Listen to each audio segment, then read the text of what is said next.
రేఖ తీర్చుకున్న పగ వల్ల ఇక దుగ్గిరాల కుటుంబంలో మరొక పెద్ద కుదుపు జరుగుతుంది. అయితే దుగ్గిరాల కుటుంబం అంతా కూడా వాళ్ళ సర్వస్వాన్ని కోల్పోతుంది. అయితే ఇక వాళ్ళకుండింది కేవలం వాళ్ళ సంపాదించిన ఆస్తి మాత్రమే అనుకోవడానికి కూడా లేకుండా, ఇక అపర్ణ అలాగే అక్కడున్న షరతుల దగ్గర నుంచి బలవంతంగా ఆస్తి రాయించుకుని, ఇక రేఖ వాళ్ళ ఇంట్లోనే అంటే దుగ్గిరాల కుటుంబంలో మిగిలిన ఈ నలుగురుంటారు కదా! ఇందు, నందు అంటే ఆహ్, కావ్య, రాజుల కూతురు, అప్పు, కళ్యాణ్ కూతురు ఇద్దరు మాత్రమే మిగిలారు కదా! అయితే ఇక వీళ్ళిద్దరిని అలాగే వాళ్ళ అత్తని, మావయ్యని అంటే అపర్ణని, శరత్‌ని తన కాలు కింద చెప్పులాగా పెట్టుకుంటుందనమాట. కనీసం వాళ్ళకి అక్షరాభ్యాసం కూడా చేయించదనమాట.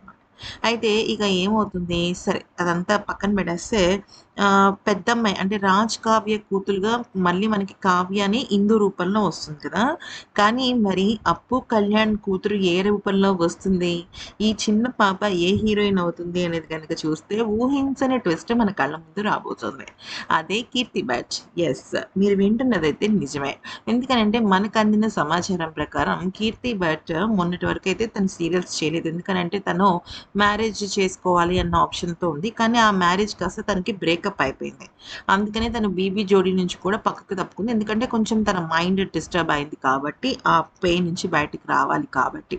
సో, ఈ క్రమంలో ఏమైంది అంటే తను ఇప్పుడు ఆహ్, తిరిగి మళ్ళీ 'బ్రహ్మముడి' సీరియల్‌లో రావడానికి ఇంట్రెస్ట్ చూపిస్తుందనమాట. ఎందుకనంటే ఆహ్, కీర్తి అలాగే మానస్ అంతకు మునుపు 'మనసిచ్చి చూడు' సీరియల్ చేశారు. అలాగే 'కార్తీక దీపం 1' చేశారు. మీకు గుర్తున్నట్టయితే.